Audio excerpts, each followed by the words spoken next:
जी, आज हम बात करते हैं। नेक्स्ट जो हमारा टॉपिक है वो है जी valence bond theory coordination chemistry में हम देखते हैं इसको, वीबीटी को।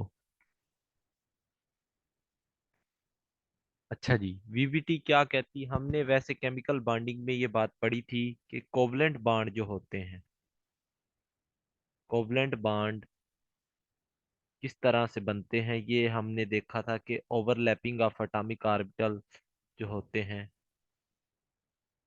ओवरलैप करते हैं एटॉमिक ऑर्बिटल आपस में, और उनके नतीजे में आपके पास क्या बनते हैं? Covalent bond. और बिफोर ओवरलैपिंग हमने एक चीज नोट की थी वहां पे, before overlapping hybridization occur, hybridization या इंटरमिक्सिंग इसको बोलते थे कि ओवरलैपिंग से पहले हाइब्रिडाइजेशन अक्कर होती है। ठीक हो गया। अब यहाँ पर क्या होता है कि स्टेप अगर हम बात करें तो फर्स्ट यहाँ पर इंटरमिक्सिंग होती है, इंटरमिक्सिंग होती है यहाँ पे फर्स्ट। और नंबर टू, यहाँ पे आपके पास सेकंड स्टेप जो होता है वो ओवरलैपिंग होती है। तो ये दो चीजें होती हैं। ठीक हो गया। ये तो बात हमने प्रीवियस की थी केमिकल बॉन्डिंग में। अब हम वीबीटी की बात करने जा रहे हैं। इसमें थोड़ा सा डिफरेंस है, मतलब यहाँ पे आ जाता है लोन पेयर डोनेशन होती है। लोन पेयर जो होता है वो लिगेंड डोनेट करता है, और उसके नतीजे में जो बॉन्ड बनता है यहाँ पे लोन पेयर डोनेशन होती है वैकेंट ऑर्बिटल जो होता है सेंट्रल मेटल एटम का, vacant orbital of central metal atom. Central metal atom के पास वैकेंट ऑर्बिटल होता है, वहां पर लोन पेयर की डोनेशन होती है। उस लोन पेयर की डोनेशन की वजह से यहाँ पर जो बॉन्ड बनता है वो आपके पास कोऑर्डिनेट कोवलेंट बॉन्ड होता है, कोवलेंट बॉन्ड होता है। तो ये बातें हम देखते हैं और इसके पास्टुलेट्स की हम बात करते हैं।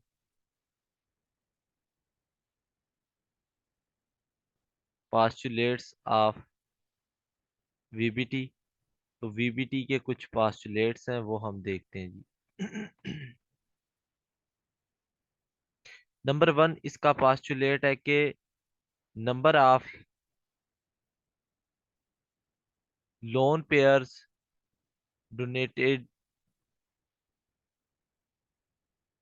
Is equal to number of vacant orbital, number of vacant orbital. यानी जितने ज्यादा या जितने लोन पेयर डोनेट होंगे उतने ही वैकेंट ऑर्बिटल होंगे। मिसाल के तौर पर आपको कल भी एक बात बताई थी कि जो ऑर्बिटल होता है उसमें मैक्सिमम 2 इलेक्ट्रॉन आते हैं, तो लोन पेयर में भी 2 इलेक्ट्रॉन होते हैं।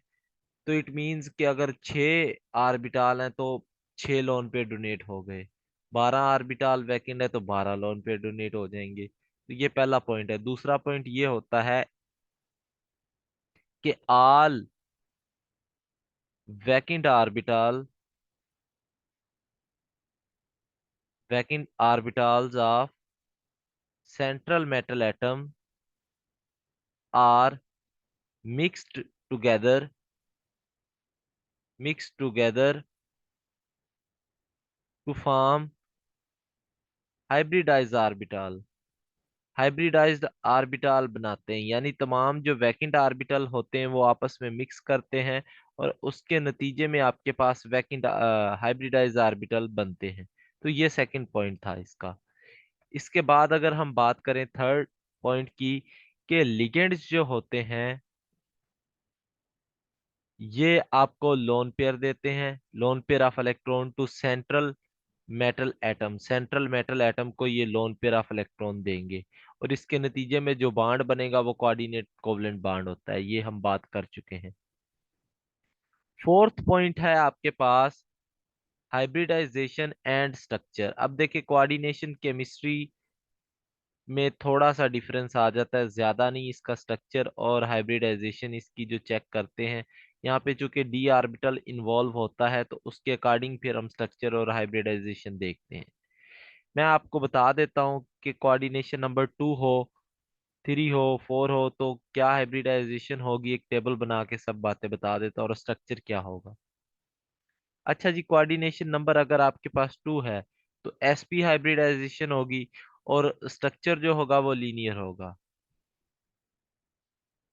अगर कोऑर्डिनेशन नंबर थ्री है तो sp2 हाइब्रिडाइजेशन होगी।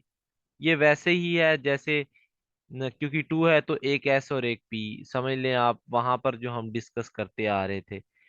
तो ट्राइगोनल प्लेनर टीपी स्ट्रक्चर होगा इसका। अगर आपके पास फोर है तो इसकी दो पॉसिबिलिटीज हैं, sp3 हो सकता है या dsp2 हो सकता है। यानी एक टेट्राहेड्रल हो सकता है या स्क्वायर प्लेनर हो सकता है, पी स्क्वायर प्लेनर और टीएच फॉर टेट्राहेड्रल। अगर कोऑर्डिनेशन नंबर फाइव है तो sp3d होगा। अब इसकी ज्योमेट्री या स्ट्रक्चर की बात करें तो ट्राइगोनल बाई पिरामिडल है, टीबीपी। ये बातें आपको बताई हुई है। और लास्ट वन है आपके पास कि अगर कोऑर्डिनेशन नंबर सिक्स है तो इसके भी दो पॉसिबिलिटीज है हाइब्रिडाइजेशन की। वो आगे हम बात करेंगे, sp3d2 या d2sp3। इसकी जो ज्योमेट्री होगी वो ऑक्टाहेड्रल होगी। तो ये कुछ पॉइंट्स हैं। अब वीबीटी को मजीद पढ़ने से पहले हम इनके स्ट्रक्चर्स की बात करते हैं। देखें, कोऑर्डिनेशन नंबर अगर टू है तो हमने देखा कि लीनियर स्ट्रक्चर होगा। तो ये मेटल एटम है और ये एक लिगेंड लगा हुआ है और ये एक लिगेंड लगा हुआ है। तो यहाँ पर आप बॉन्ड एंगल देख सकते हैं, 180 डिग्री बॉन्ड एंगल है। और इसकी एग्जांपल मैं आपको एक एक एग्जांपल भी सबकी बता देता हूँ। कॉपर सायानाइड जो होता है इसका लीनियर स्ट्रक्चर होता है, ठीक हो गया। इसके बाद कोऑर्डिनेशन नंबर अगर थ्री हो आपके पास तो फिर क्या होगा, तो यहाँ पर आपके पास ट्राइगोनल प्लेनर स्ट्रक्चर होगा। वो कैसे होता है, देखें, एक प्लेन में होते हैं तमाम के तमाम लिगेंड ना आपके पास। ये स्ट्रक्चर होता है और इनमें बॉन्ड एंगल 120 का है और ओवरऑल 360 बन जाएगा। ये होता है ट्राइगोनल प्लेनर। अब कोऑर्डिनेशन नंबर अगर फोर की बात करें हम, तो देखिए यहाँ पर दो पॉसिबिलिटीज हो सकती हैं। या तो आपका टेट्राहेड्रल होगा स्ट्रक्चर या आपका स्क्वायर प्लेनर होगा। ठीक हो गया। टेट्राहेड्रल जैसे कि मिसाल दूं आपको, यहाँ पे फोर बॉन्ड पेयर हो सकते हैं कि चार बॉन्ड बनाए हो, टेट्राहेड्रल हो सकता है। या फिर दो बॉन्ड बने हो और दो लोन पेयर हो, ऐसे हो सकता है। और स्क्वायर प्लेनर के केस में यही होगा कि स्क्वायर प्लेनर में चार बॉन्ड पेयर होंगे और जीरो लोन पेयर होगा, जीरो लोन पेयर होगा।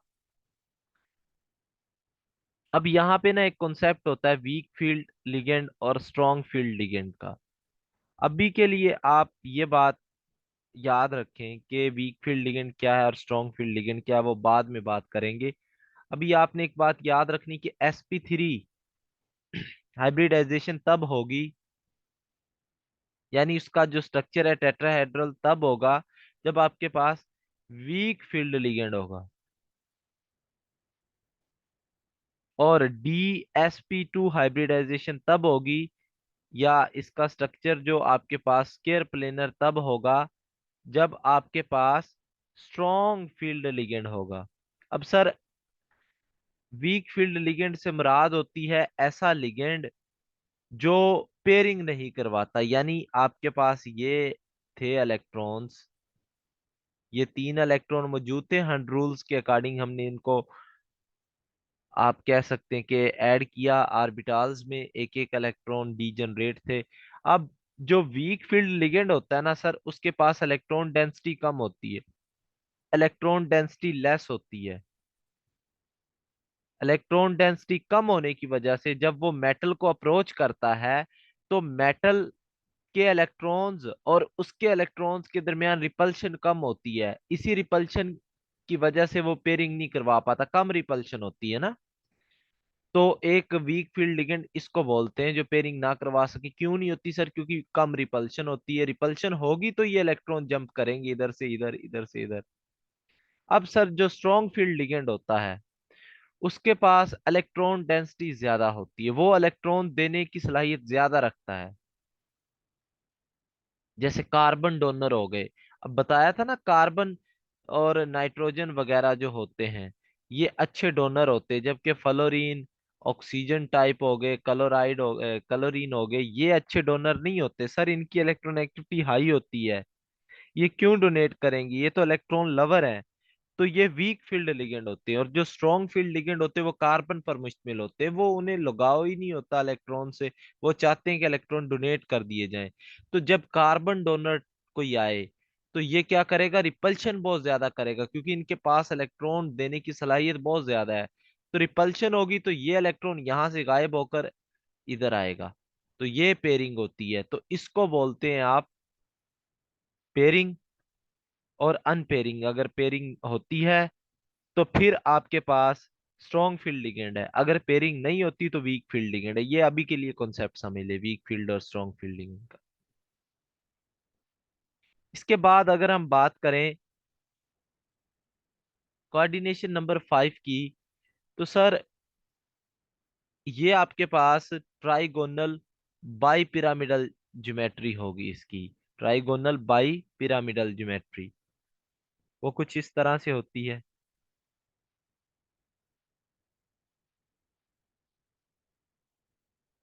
ये जो ज्योमेट्री है ये बेसिकली ट्राइगोनल बाई पिरामिडल की होती है।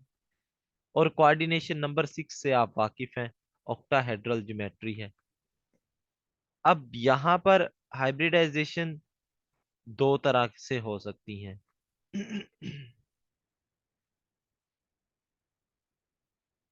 ये हो गया आपके पास, और ये और ये। अब देखें ये जो चार होते हैं ना लिगेंड जो लगे हुए हैं, ये चार, ये एक प्लेन के अंदर हैं, ये प्लेन है, और ये प्लेन से अबव है, और ये प्लेन से बिलो है, आउट ऑफ प्लेन है एक, और एक अबव प्लेन है। दोनों मतलब आउट ऑफ प्लेन है, एक अबव है एक बिलो है। तो ये जो चार होते हैं इसके लिगेंड ये एक प्लेन में होते हैं, ठीक हो गया।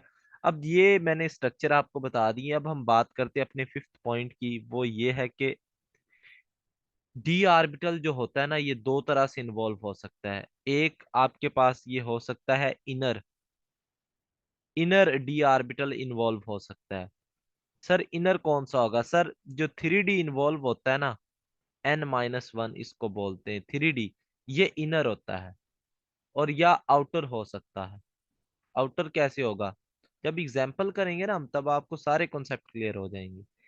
आउटर जो होता है सर 4D होगा, ND इसको बोलते हैं। 4D जो होता है ये आउटर होता है, और जो 3D होता है ये इनर होता है। अगर तो 3D इन्वॉल्व हो तो हाइब्रिडाइजेशन जो होती है वो डिफरेंट होती है। अगर 4D इन्वॉल्व हो तो हाइब्रिडाइजेशन डिफरेंट होती है। 3D इन्वॉल्व होगा तो हाइब्रिडाइजेशन डेफिनेटली पहले डी आ रहा है तो D2sp3 होगी। और अगर आपके पास 4D इन्वॉल्व हो रहा है तो फिर आपके पास हाइब्रिडाइजेशन होगी sp3d2। यानी बस यही डिफरेंस है इसमें। और एक बात बता दूं, अभी लो कि जो D2sp3 होता है उस कॉम्प्लेक्स को क्या कहते हैं, और जो sp3d2 होता है उसको क्या बोलते हैं। इनमें से एक लो स्पिन होता है एक हाई स्पिन होता है, वो आगे हम बात करते हैं। अगर डी जो इनर वाला इन्वॉल्व हो तो उसको हम लो स्पिन बोलते हैं। अब ये लो स्पिन क्या होती है ये भी आपको पता चल जाएगा। देखें, फ्री इलेक्ट्रॉन जब कम हो ना, यानी ये इलेक्ट्रॉन देखे तीन है तो स्पिन बहुत ज्यादा है, फ्री इलेक्ट्रॉन इसमें बहुत ज्यादा है, यानी अनपेयर्ड इलेक्ट्रॉन जो है वो बहुत ज्यादा है। जो पेयर इलेक्ट्रॉन जब होंगे तब स्पिन उनकी कम हो जाती है, जीरो हो गई अब स्पिन, क्योंकि अनपेयर्ड इलेक्ट्रॉन एक भी नहीं है, ठीक हो गया। तो स्पिन जो होती है वो डिपेंड करती है नंबर ऑफ अनपेयर्ड इलेक्ट्रॉन्स के ऊपर। तो जो आप कह सकते हैं इनर डी ऑर्बिटल इन्वॉल्व होता है उसमें जो स्पिन होती है वो लो होती है, जबकि जो आउटर इन्वॉल्व होता है उसमें स्पिन जो होती है वो हाई होती है, ठीक हो गया। और इसमें स्पिन हाई होती है तो ये पैरामैग्नेटिक होता है। और इसमें स्पिन लो होती है, तो ये डायामैग्नेटिक होता है।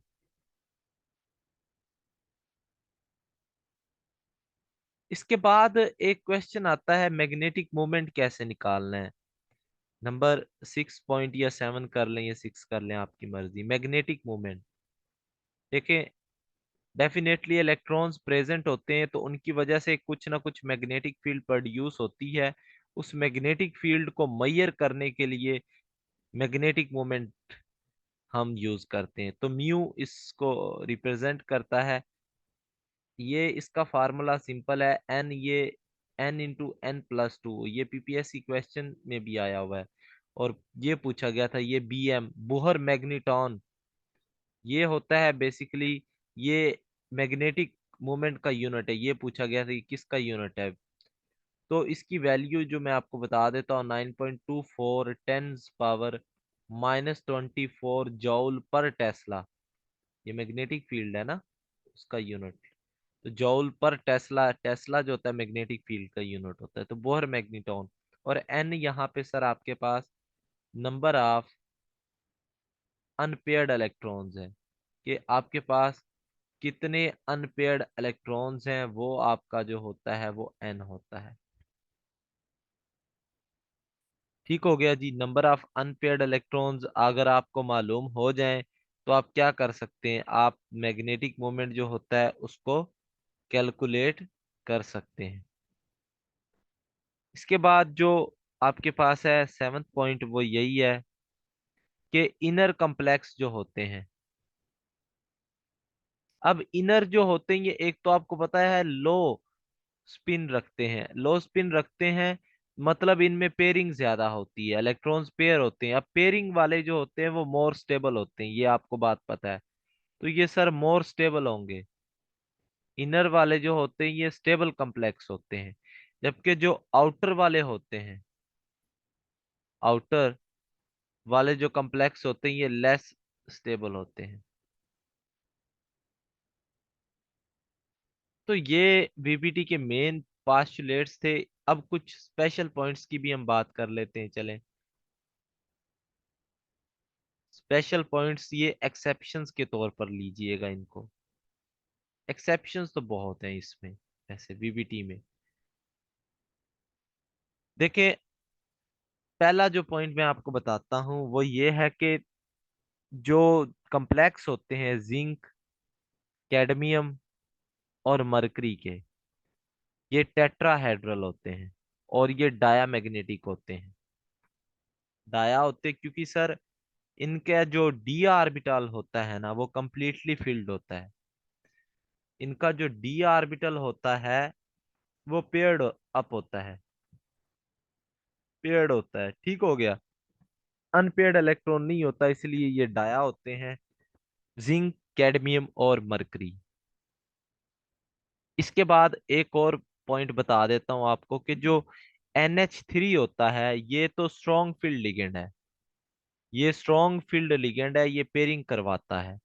लेकिन ये वीक फील्ड लिगेंड एक्ट करता है, किसके लिए वीक फील्ड लिगेंड एक्ट करता है, जब आपके पास क्रोमियम हो, मैग्नीज हो, आयरन हो और कोबाल्ट हो। ये बात आपने याद कर लेनी है।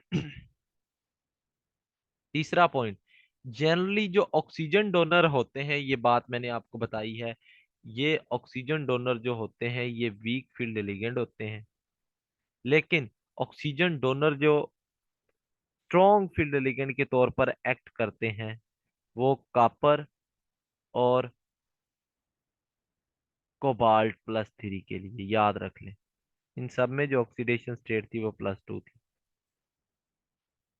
तो ज्यादा आप एक्सेप्शंस में ना जाएं, हम बस ये 3 4 पॉइंट ही डिस्कस कर लिए हमने, जो बहुत हैं आप इनको ही याद रखें। आपका पेपर के लिहाज से तो मैं जो काम करवा चुका हूँ वो बहुत इनफ है, लेकिन फिर भी आपको थोड़ी सी चीजें आनी चाहिए। अब हम बात करते हैं स्पेक्ट्रो केमिकल सीरीज की। अब स्पेक्ट्रोकेमिकल सीरीज जो है ये बेसिकली स्पेक्ट्रोमेट्री के जरिए डिटरमिन करवाई गई है। ये सीरीज आपको अरेंज करवा देती है कि वीक फील्ड लिगेंड की लिगेंड का क्या ऑर्डर है और स्ट्रॉन्ग फील्ड लिगेंड का क्या ऑर्डर है, तो हम बात कर लेते हैं। जैसे ये वीक फील्ड लिगेंड का ऑर्डर बता रहा हूँ, ये कम होता जा रहा है आयोडीन, मतलब आप अभी देखें ये ऑर्डर जो है, ये है वीक फील्ड लिगेंड का। यूरिया आएगा, इसके बाद आएगा OH, और लास्ट में आपके पास वाटर। अब देखिए ऑक्सीजन डोनर जो होते हैं ये वीकेस्ट लिगेंड होते हैं, क्योंकि इनकी इलेक्ट्रॉन एक्टिविटी हाई होती है और ये इलेक्ट्रॉन्स को डोनेट नहीं कर पाते। तो इलेक्ट्रॉन डोनेट ना कर पाने की वजह से ये वीक फील्ड लिगेंड होते हैं। जिनकी इलेक्ट्रॉन एक्टिविटी हाई होती है वो क्यों इलेक्ट्रॉन देंगे। अब स्ट्रॉन्ग फील्ड की भी बात कर लेते हैं। स्ट्रॉन्ग फील्ड मैंने आपको पहले बताया है, कार्बन डोनर जो होते हैं या नाइट्रोजन वाले। इसका सिंपल है, कार्बन, फिर नाइट्रोजन, फिर ऑक्सीजन, और फिर हैलोजेंस। ये ऑर्डर होता है कि कार्बन आता है स्ट्रॉन्ग में, फिर नाइट्रोजन, फिर ऑक्सीजन, फिर हैलोजन आते हैं।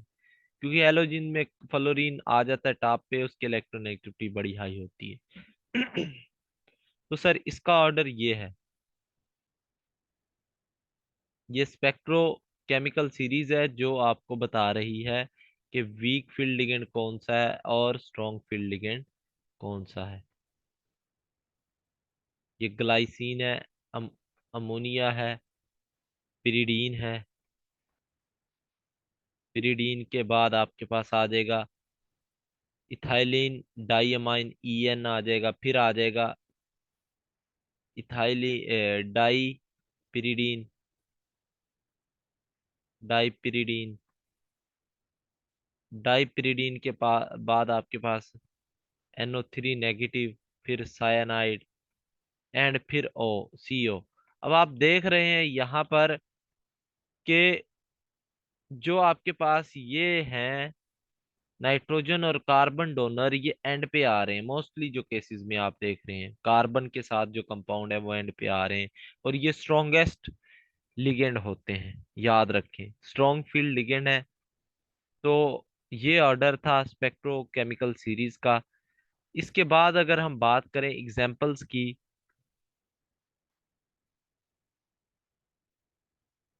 तो पहली एग्जाम्पल है हमारे पास निकल की। अब आपको सारी बातें रिपीट कर देते हैं, VBT में जो जो हमने पढ़ा है वो इस एग्जाम्पल के थ्रू हमने डिस्कस करना है। देखें इसका आपको ये कहा गया है कि इसकी oxidation state, coordination number, geometry, hybridization, weak field ligand, magnetic moment, सारी चीजें कैलकुलेट करके बतानी है हमने इस स्ट्रक्चर की। तो कैलकुलेट कर लेते हैं।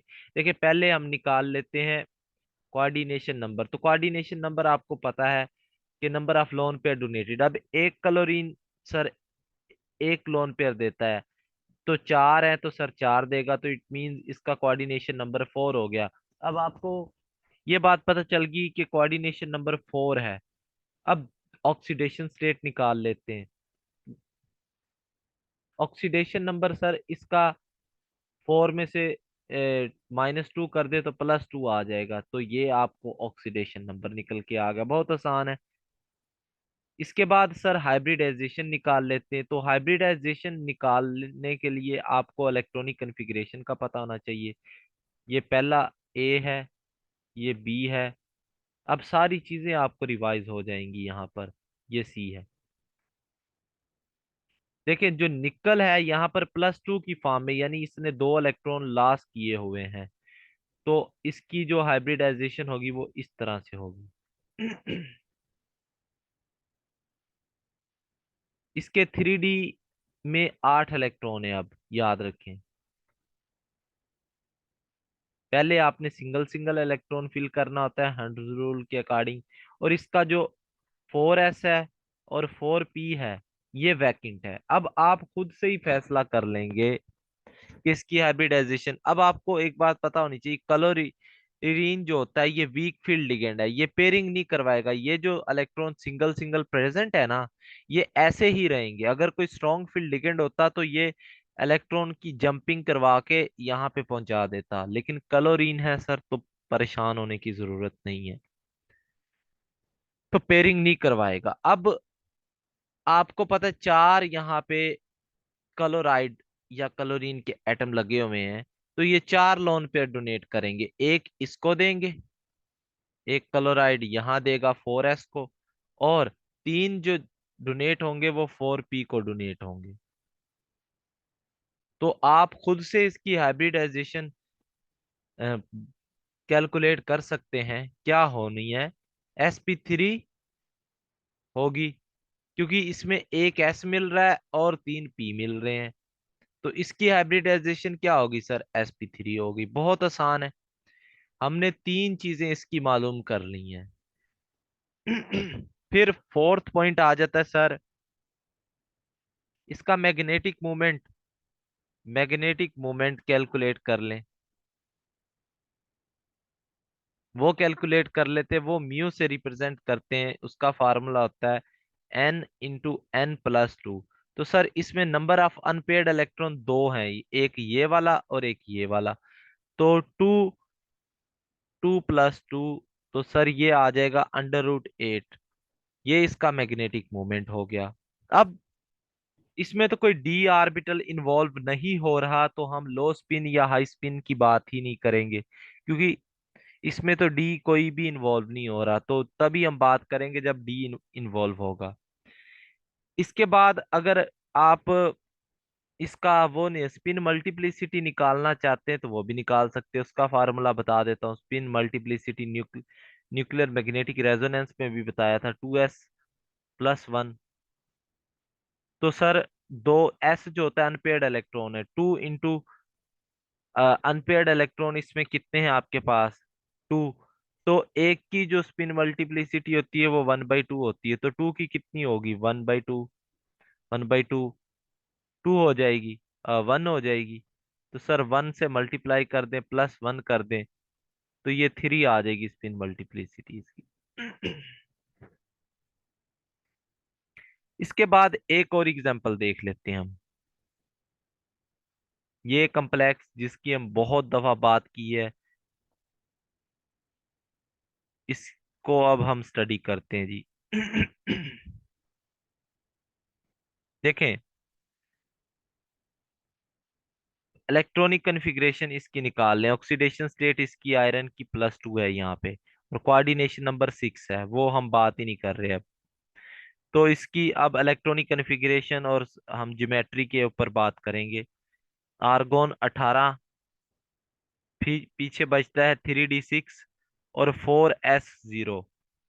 अब इसमें आप देख सकते हैं कि डी ऑर्बिटल है, 1 2 3 4 5, ये एक एक्स्ट्रा बन गया, तो छठा यहाँ पे आ जाएगा, ठीक हो गया।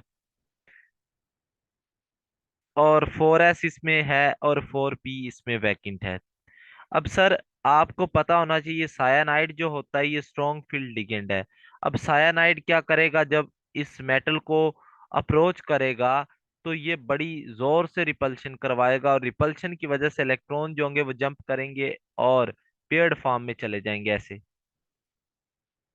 ये पेयरिंग होगी, यहाँ पेयरिंग 2 4 और 6। अब यहाँ पे 2d के ऑर्बिटल भी एम्प्टी हो गए, एक आपके पास s हो गया और 3p हो गए। अब यहाँ पे 6 आपके पास लिगेंड है, तो एक इधर आ गया, एक इधर आ गया, एक सायानाइड इधर आ गया, 3 हो गए, 3 इधर चले जाएंगे। तो सर इसकी हाइब्रिडाइजेशन क्या बन गई है, D2sp3। तो D2sp3 इसकी हाइब्रिडाइजेशन होगी। तो बहुत ही आसान है, वीबीटी समझ आ जाए अगर आपको, तो मैं कहता हूँ इंतहाई आसान है। D2sp3 hybridisation. अब इसमें आप बताएंगे स्पिन क्या है, वो सारी बातें। तो इसमें पहले तो आप मैग्नेटिक मोमेंट निकाल लें। देखें सर अनपेयर्ड इलेक्ट्रॉन तो जीरो हो गया, तो मैग्नेटिक मोमेंट भी जीरो हो जाएगा, क्योंकि n0 तो सारा फैक्टर जीरो हो गया। स्पिन मल्टीप्लिसिटी भी इसकी जीरो हो जाएगी, क्योंकि s की वैल्यू जीरो है, अनपेयर्ड इलेक्ट्रॉन एक भी नहीं है, तो ये भी जीरो हो गया। सर ये सारा काम ही जीरो हो गया। अब ये डाया मैग्नेटिक है क्योंकि इसका मैग्नेटिक मोमेंट जीरो है, तो डाया है। ये आपको पता चल गया। अब देखें, मैंने पहले भी बात बताई थी, इनर डी ऑर्बिटल इन्वॉल्व होगा तो उसकी लो स्पिन होती है, तो लो स्पिन कम्प्लेक्स होगा। और अगर इनर डी ऑर्बिटल इन्वॉल्व होता था, पेयर्ड फॉर्म में होता था, वो स्टेबल होता था कम्प्लेक्स। ये बात भी हम कर चुके हैं। तो कितनी बातें आपको पता चल गई हैं वीबीटी से। कम इनकी सारी डिटेल हमने देख ली है। ठीक हो गया। इसके बाद स्ट्रक्चर आपको पता है, D2sp3 होगा। स्ट्रॉन्ग फील्ड जब भी अप्रोच करता है तो याद रखे पेयरिंग हो जाती है, और उसके नतीजे में हमेशा इनर डी ऑर्बिटल इन्वॉल्व होता है, क्योंकि उसमें ना, इसको समझ भी ले, काम आएगी चीज के। इनर क्यों इन्वॉल्व हो जाता है सर? उसकी जब डी की पेयरिंग होगी ना, तो उसमें डेफिनेटली कोई ना कोई वैकेंट ऑर्बिटल बच जाएगा। उस वैकेंट ऑर्बिटल की वजह से इनर डी ऑर्बिटल इन्वॉल्व हो जाता है हाइब्रिडाइजेशन में। और यही रीजन होती है कि वो लो स्पिन कम्प्लेक्स बन जाता है, क्योंकि पेयरिंग हो जाती है ना। पेयरिंग होगी तो स्टेबिलिटी की तरफ वो चला जाएगा। तो इसलिए उसकी जो हाइब्रिडाइजेशन में फिर डी आ जाएगा, डी से स्टार्ट होगी वो। ठीक हो गया। तो ये D2sp3 हाइब्रिडाइजेशन होती है। आई थिंक ये आपको समझ आ गई है एग्जाम्पल दो। अब बाज़ औक़ात पता क्या होता है, एक एग्जांपल देता हूँ। NH3 है, ये कम्प्लेक्स है, बाकी ये मैं एक्सप्लेन नहीं करूंगा। थर्ड एग्जांपल है ये आप खुद से इसकी कैलकुलेट कर सकते हैं चीजें। अब यहाँ पे ना, एक स्ट्रॉन्ग फील्ड लिगेंड प्रेजेंट है, और एक आपके पास वीक फील्ड लिगेंड प्रेजेंट है। तो यहाँ पर आपने किसके अकॉर्डिंग चलना है? तो याद रखे, स्ट्रॉन्ग बंदे की मानी जाएगी ना। तो स्ट्रॉन्ग फील्ड लिगेंड के अकॉर्डिंग आपने यहाँ पर चलना है। तो ये बात भी होगी। अब मजीद एक दो एग्जाम्पल हम देखते हैं, फिर इसकी एक्सेप्शन या लिमिटेशन की बात करते हैं। अब लिमिटेशन पे आ जाते हैं कुछ। जैसे ये एक स्ट्रक्चर है।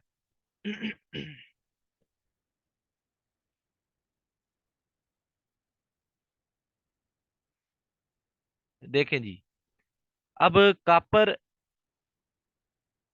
+2 की अगर हम इलेक्ट्रॉनिक कन्फिग्रेशन लिखें तो वो ये होगी 3D9 4S0 एंड 4P0।